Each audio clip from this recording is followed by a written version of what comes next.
चलो, good morning. तो welcome again. और आज हमारा टॉपिक है कंपाउंड रिलेटिव प्रोनाउन। इससे पहले हमने पढ़े थे रिलेटिव प्रोनाउन।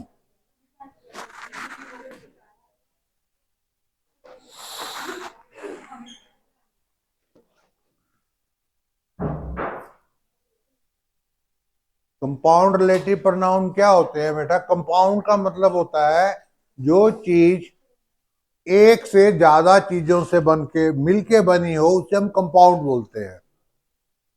ठीक है। ऐसे ये कंपाउंड जो है एक साइंस का वर्ड है। जब दो एलिमेंट साथ में मिलते हैं तो वो कंपाउंड बना देते हैं।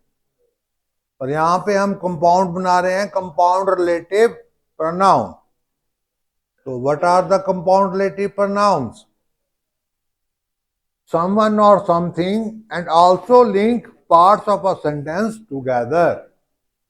someone or something और किसी भी सेंटेंस के दो पार्ट्स को आपस में जोड़ता है। जैसे कि रिलेटिव प्रोनाउन भी सेंटेंस के दो पार्ट को जोड़ता है, वैसे ही कंपाउंड रिलेटिव प्रोनाउन भी सेंटेंस के दो पार्ट को आपस में जोड़ता है। दोनों में कोई ज्यादा डिफरेंस नहीं है। जो कंपाउंड रिलेटिव प्रोनाउन होते हैं वो रिलेटिव प्रोनाउन के साथ में एवर या सो एवर जोड़ के बनाए जाते हैं। या तो एवर जोड़ेंगे या सो एवर जोड़ेंगे। फॉर एग्जाम्पल,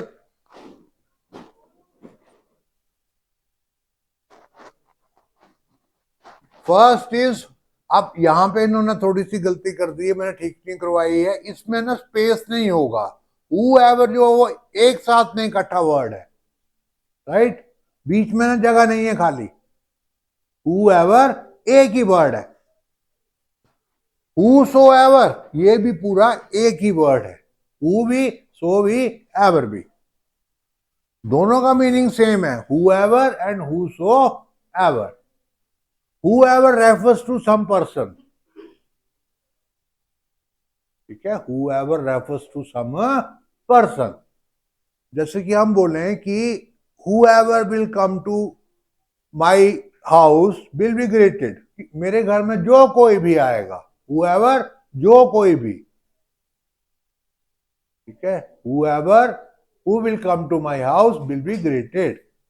वैसे ही पीपल के लिए हम यूज करते हैं और नॉमिनेटिव केस में यूज होता है। ये नॉमिनेटिव केस तुम लोगों को मैंने पहले ही बताया। नॉमिनेटिव केस क्या होता है? नॉमिनेटिव केस वो होता है जो मेन सब्जेक्ट है या जो मेन वर्क कर रहा है, उसको बोलते हैं nominative case. Whoever finished their homework and play video games। अब ये इसमें भी who और ever इकट्ठा है। Whoever जो कोई भी अपना होमवर्क खत्म कर देगा वो वीडियो गेम खेल सकता है। जो कोई भी। क्या इसको हम पर्सन के लिए यूज करते हैं और नॉमिनेटिव केस में यूज करते हैं। Whoever gets the highest score will win the game। जो भी हाईएस्ट स्कोर लेगा वो गेम को जीत जाएगा। जो कोई भी। Whoever is ready can speak first। जो कोई भी तैयार है वो पहले बोल सकता है। Whoever wants can eat the cake। जो कोई भी चाहता है वो केक खा सकता है। Whoever likes can dance। जो कोई भी चाहता है वो डांस कर सकता है। मतलब whoever का मतलब क्या हुआ? जो कोई भी या जो भी। ये हम सिर्फ पर्सन के लिए रेफर कर रहे हैं, चीज के लिए रेफर नहीं कर रहे हैं या थिंग्स के लिए रेफर नहीं कर रहे हैं।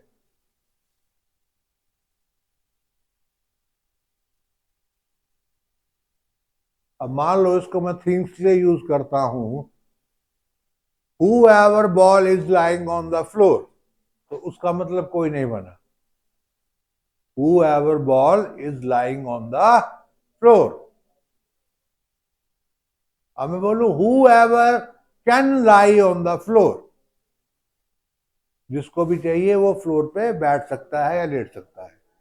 तो हुएवर का हु भी हमने पर्सन के लिए यूज किया था ना, हुएवर भी पर्सन के लिए ही यूज करेंगे। कोई कंफ्यूजन इसमें? सिर्फ बेटा एवर लग गया है, बाकी हु जो है वो रिलेटिव प्रोनाउन का ही हिस्सा है। और इसमें सारी जगह पे मैं फिर से बोल रहा हूं, ये दोनों वर्ड इकट्ठे हैं, अलग अलग नहीं हैं। जब ये अलग अलग हो जाते हैं तो इनका मीनिंग बदल जाता है।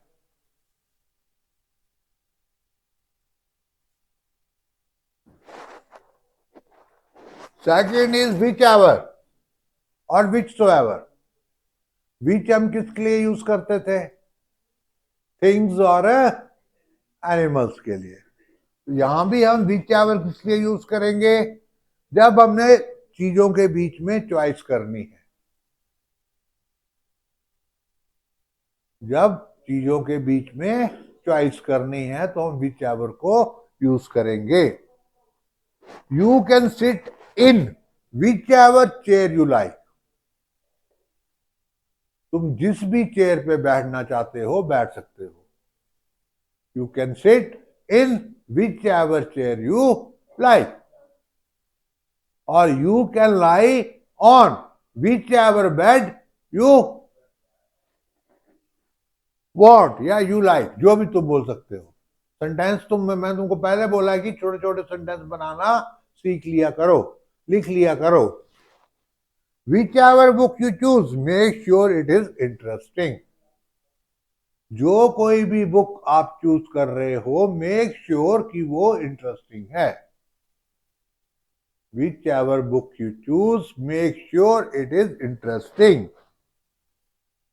whichever of you whichever of them you marry you will land in trouble। ठीक है, मतलब whichever दोनों में से तुम जिससे भी शादी करोगे तुम्हें मुश्किलें ही आएंगी, कोई फायदा नहीं होगा। जरूरी नहीं लड़कियों के लिए ये हो, लड़कों के लिए भी हो सकता है, क्योंकि इसमें हमने कोई जेंडर स्पेसिफाई नहीं किया है। ठीक है, हो सकता है कि दो लड़के हो उसके बीच में चॉइस हो कि दोनों में से जिसमें शादी करोगी मुश्किलों में पड़ना है। ठीक है, जरूरी नहीं है, जेंडर हमने कोई स्पेसिफाई नहीं किया है इसमें। Take whichever coat is warmer for the winter night. जो भी कोट तुम्हें लगता है कि वार्मर है फॉर विंटर नाइट तुम उसे ले सकते हो। विच एवर थिंग्स के लिए यूज कर रहे हैं हम, और उसके बीच में चॉइस के लिए यूज कर रहे हैं हम। दो चीजें हैं उसके बीच में हम चॉइस कर रहे हैं। जब हम स्पेसिफाई नहीं करते हैं तो हम क्या कर रहे हैं कि अब हमने क्या बोला है, you can sit in whichever chair you like. तुम जिस भी चेयर पे बैठना चाहते हो बैठ सकते हो सकता है वो दो चेयर हो सकता है वो तीन चेयर भी हो।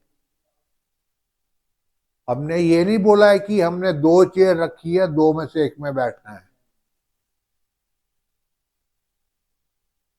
क्या? वैसे ही whichever book you choose make sure it is interesting. जो भी बुक तुम चूज करते हो मेक श्योर कि वो इंटरेस्टिंग है। बेटा चॉइस जो होती है ना वो एक लिमिटेड चीज में होती है। अब 100 चीज में से चॉइस नहीं होती है, चॉइस 2 3 या 4 चीजों में से होती है। कोई बोले कि 50 शर्ट्स रखी है इसमें से मैं चूज करूंगा, तो वो चॉइस नहीं होती है, वो प्रोबेबिलिटी होती है। और अगर कोई बोले 2 या 3 शर्ट्स है उसमें से चूज करूंगा तो वो चॉइस है।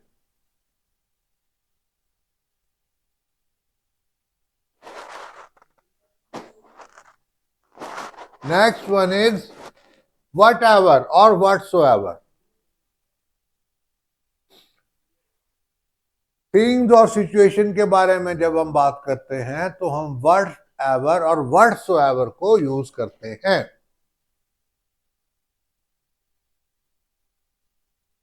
ये दो सेंटेंसेस है साथ में जोड़ दिए हैं गलती से। You can draw what ever you like. You can draw what ever you like, तुम कोई भी चीज ड्रॉ कर सकते हो जो तुम्हें पसंद है। Whatever happens we need to stay calm, कुछ भी हो हमें काम रहना है। She will eat whatever she finds in the fridge, she will eat what she will find in the fridge. अब यहां भी वट एवर साथ में है, ठीक है, इसको मेरे को ठीक करवाना पड़ेगा जाके। यू कैन चूज, यहां पे ठीक लिख दिया, what ever topic you want for the project. तो वट एवर कहां पे यूज हो रहा है, थिंग्स और सिचुएशंस के लिए। What ever happens, happens for good, हम बोलते हैं ना जो भी होगा अच्छे के लिए ही होगा। What ever happens, happens for good.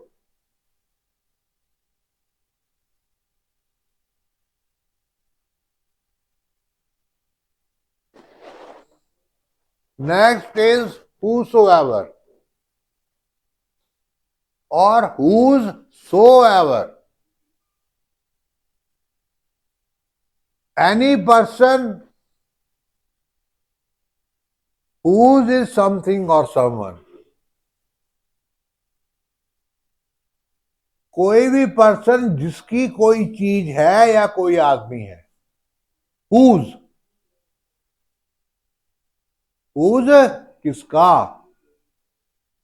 कोई भी पर्सन जिसकी कोई चीज है या कोई पर्सन है या कोई भी है उसको बोलते हैं whose।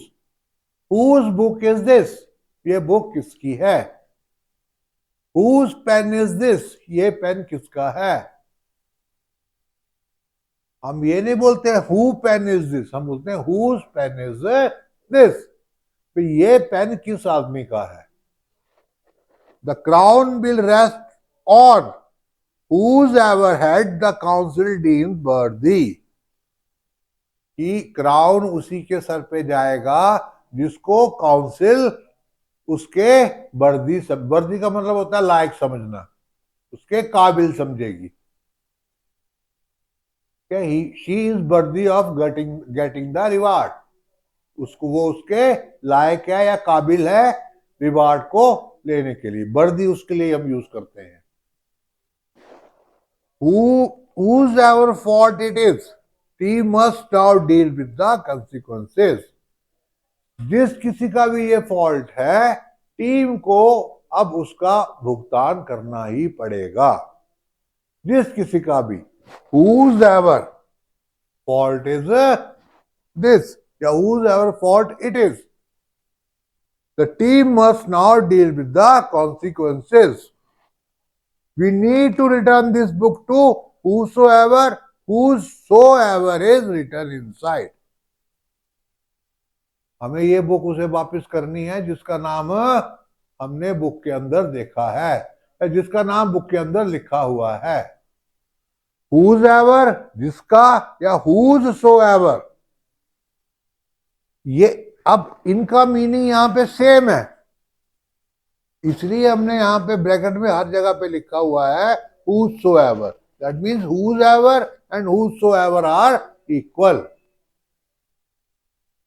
Depending upon the sentence आप दोनों को यूज कर सकते हो।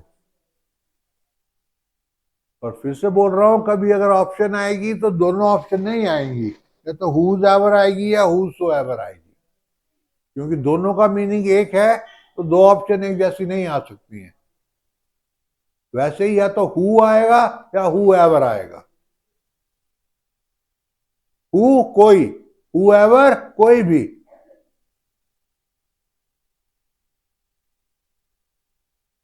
Next is which, sorry whom, whomever और whomsoever, to whom it may concern, हम बोलते हैं ना to whom it may concern। ask whomever you think can help to solve this problem।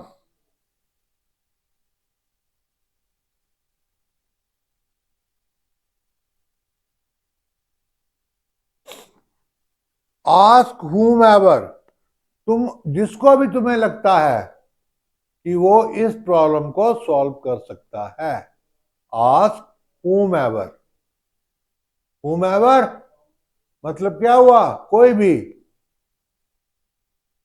whomever जिस जिस जिसको भी तुम्हें लगता है कि वो प्रॉब्लम सॉल्व कर सकता है, उसको तुम बोलो। whomever you invite, make sure they are friendly। जिस किसी को भी तुम इनवाइट करो, मेक श्योर कि वो फ्रेंडली हो। I will support whomever you decide to elect। मैं उसी को सपोर्ट करूंगा जिसको भी तुम इलेक्ट करना चाहते हो। ठीक है, कि मैं उसी को सपोर्ट करूंगा जिसे तुम इलेक्ट करना चाहते हो। मेन थिंग इज कि इनके बीच में डिफरेंस क्या है, हुज एवर और whom एवर।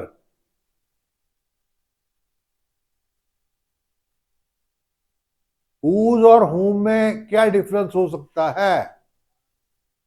रिलेटिव प्रोनाउन में हमने पढ़ा है ना, हुज पेन इज दिस, ये किसका पेन है? whom are you talking about, तुम किसके बारे में बात कर रहे हो? whose pen is this, ये किसका पेन है? whom are you talking about, आप किसके बारे में बात कर रहे हो?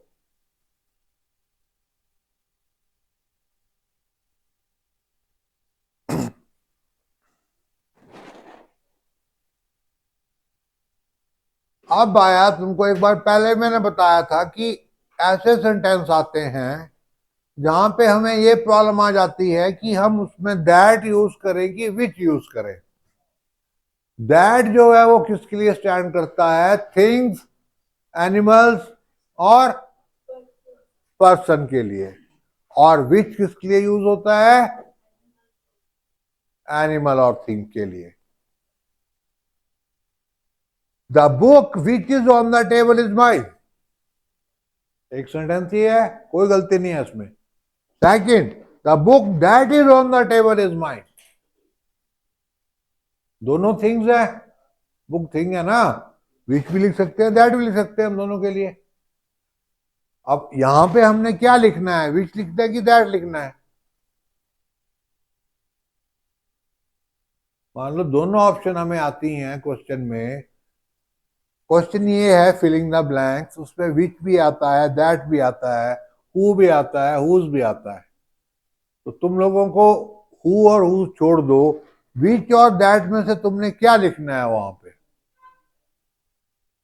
क्योंकि ये तो दोनों ठीक लग रहे हैं, विच भी थिंग के लिए यूज होता है, दैट भी थिंग के लिए यूज होता है।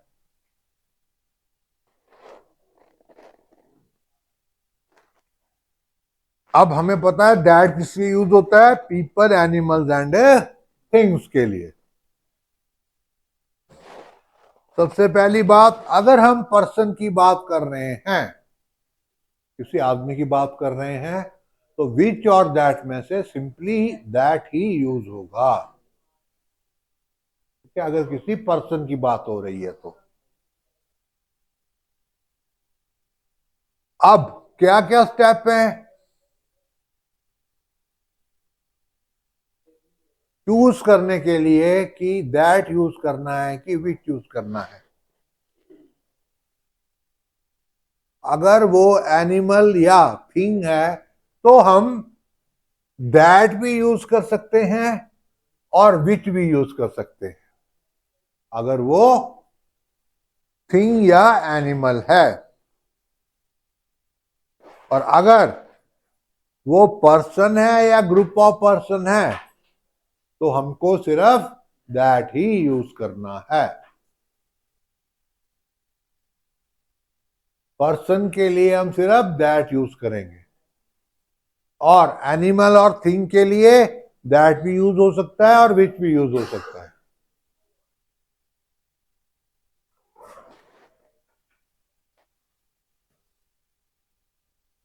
अब यहां पे देखो, check if relative clause is restrictive और नॉन रिस्ट्रिक्टिव। अब इसका मतलब आप लोगों को नहीं पता होगा कि रिस्ट्रिक्टिव क्लॉज क्या होता है और नॉन रिस्ट्रिक्टिव क्लॉज क्या होता है। रिस्ट्रिक्शन क्या होती है? पाबंदी। तो एक हुई पाबंदी, एक हुई पाबंदी नहीं। ठीक है, तो if clause is restrictive use that. अगर क्लॉज रिस्ट्रिक्टिव है तो हम क्या यूज करेंगे? That. And clause is non restrictive use which. अब हमको ये देखना है कि रिस्ट्रिक्टिव और नॉन रिस्ट्रिक्टिव क्लॉजेस होते क्या हैं। किस क्लॉज को रिस्ट्रिक्टिव बोलेंगे और किस को नॉन रिस्ट्रिक्टिव बोलेंगे, क्योंकि रिलेटिव प्रोनाउन क्या करते हैं? वो क्लॉजेस को जोड़ते हैं।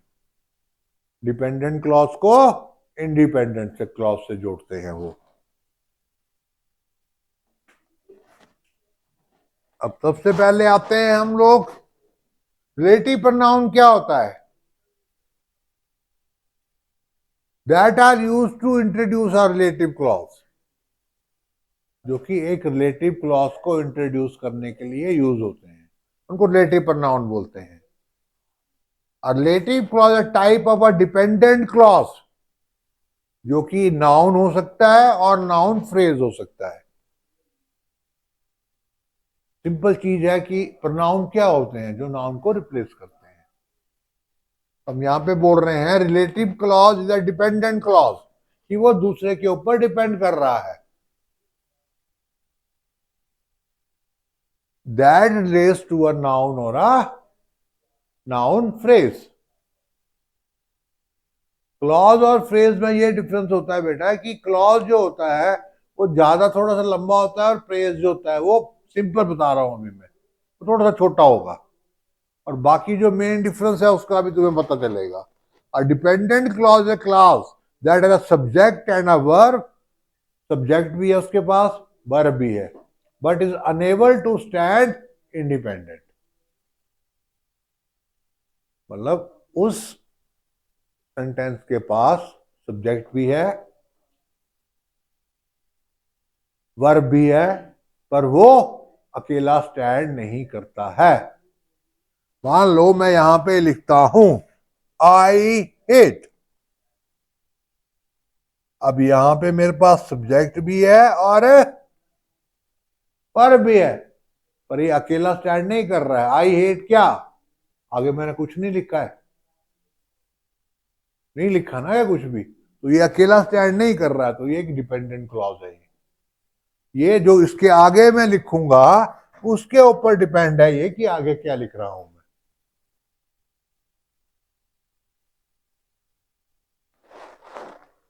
A relative clause can be restrictive और नॉन रिस्ट्रिक्टिव। अब आई बात कि रिलेटिव क्लॉज जो है वो रिस्ट्रिक्टिव भी हो सकता है और नॉन रिस्ट्रिक्टिव भी हो सकता है। अब मेन डेफिनेशन पे आएंगे हम। पहले हमने क्या बोला कि रिलेटिव क्लॉज क्या होता है? Is a dependent clause that refers to a noun और नाउन फ्रेज।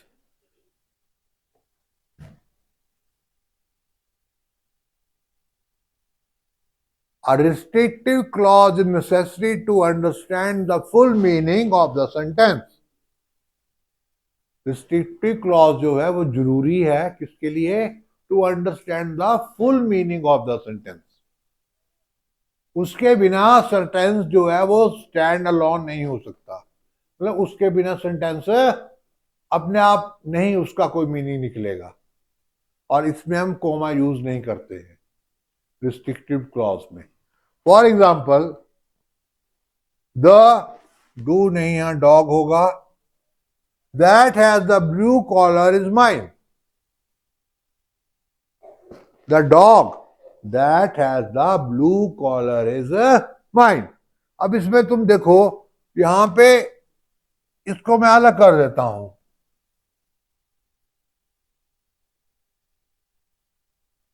छोड़ दिया इसको। द डॉग इज माइन, कुत्ता मेरा है। सिंपल बन गया, सेंटेंस बन गया ना पूरा। अब बीच में क्या लिखा? रिलेटिव क्लॉज क्या है यहां पे? That has the blue collar. अब मैं यहाँ पे क्या बोल रहा हूं कि उस डॉग का जिसका ब्लू कॉलर है वो मेरा है। अगर मैं इस सेंटेंस को यहां से हटा दूं, इस क्लॉज को यहां से हटा दूं, तो इसका मीनिंग जो है वो बदल जाएगा, या इसका मीनिंग वैसा नहीं रहेगा जैसा मुझे चाहिए। तो ये जो है ये एक रिस्ट्रिक्टिव क्लॉज है कि इसके बिना सेंटेंस स्टैंड नहीं कर रहा है। क्योंकि मेरे पास बहुत सारे कुत्ते हैं, मान लो 2 या 3 कुत्ते हैं, उसमें से एक कुत्ते की बात कर रहा हूं मैं कि the dog that has the blue collar is mine. तो ये एक रिस्ट्रिक्टिव क्लॉज है। हमने एक डॉग के ऊपर रिस्ट्रिक्ट कर दिया है, एक डॉग के ऊपर रिस्ट्रिक्ट कर दिया कि उसके पास क्या है, ब्लू कॉलर है। अब हमने क्या बोला कि यहां पे मल्टीपल डॉग है, तो that has the blue collar is necessary to distinguish which dog is mine. उसके बिना मैं ये नहीं बता सकता कि ये कुत्ता मेरा है। समझ गए क्या बोलने का मतलब है इसका? अगला एग्जांपल देखो, the cashier that I went to was very nice and gave me an extra discount. अब यहां पे द कैशियर, इसको छोड़ दो, इसको छोड़ दो। The cashier gave me an extra discount, पूरा सेंटेंस है कैशियर ने मुझे एक्स्ट्रा डिस्काउंट दिया। ठीक है, कोई फर्क नहीं है। The cashier gave me an extra discount. पर जब मैंने यहां पे क्लॉज क्या जोड़ा, that I went was very nice, कि जिस कैशियर के पास मैं गया वो बहुत नाइस था और उसने मुझे एक्स्ट्रा डिस्काउंट दिया। तो उसने एक्स्ट्रा डिस्काउंट मुझे क्यों दिया, क्यों दिया? क्योंकि वो नाइस था। तो ये लाइन लिखना मेरे लिए जरूरी है, इसके बिना सेंटेंस जो है वो कंप्लीट नहीं हो रहा है। तो ये जो है ये एक रिस्ट्रिक्टिव क्लॉज है।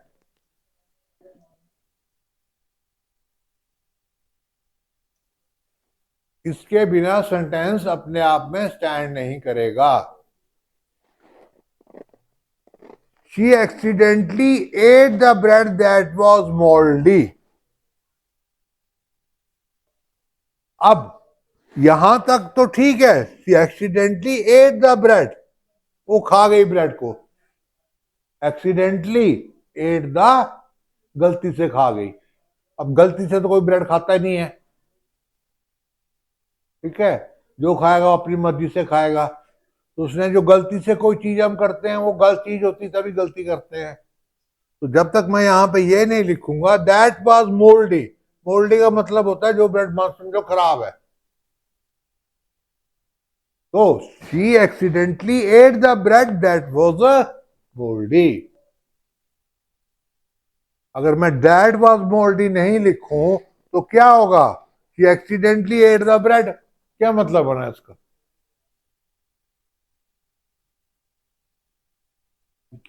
जितने भी रिस्ट्रिक्टिव क्लॉज आए उनके साथ हमने दैट लगाया, उनके साथ में, बीच किसके साथ में लगाया हमने, दूसरा, इसमें कहीं भी कोई भी कॉमा नहीं आया।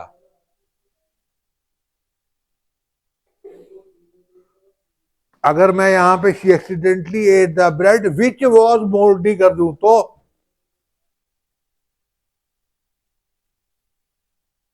अब ये रिस्ट्रिक्टिव क्लॉज है ना एक, तो हमने इसमें दैट लगाना है ना कि विच लगाना है। अगर नॉन रिस्ट्रिक्टिव होता, मतलब इसकी जरूरत नहीं होती हमें, she accidentally ate the bread, she eight the bread, accidentally word यहां पे होता ही नहीं, शी एट द ब्रेड।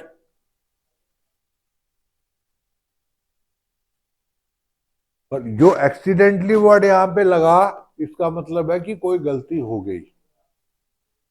तो दैट वाज बोल्डली लिखना जरूरी है कि उसने खराब ब्रेड खा ली।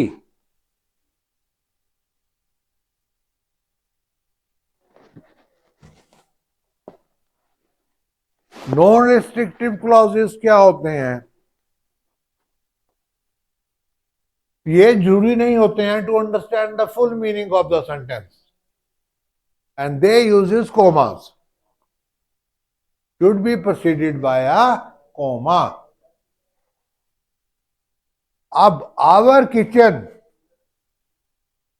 which is red is my favorite room in our house. अब our kitchen which is red is my favorite room in our, अब मैं बोलूं which is red की जरूरत तो है ही नहीं, our kitchen is my favorite room in our house, रंग से क्या लेना दे रहा मेरे को।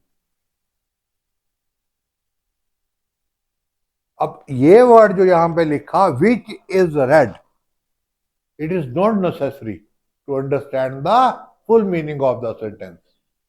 फिर मैं बोलूं our kitchen is my favorite room in our house,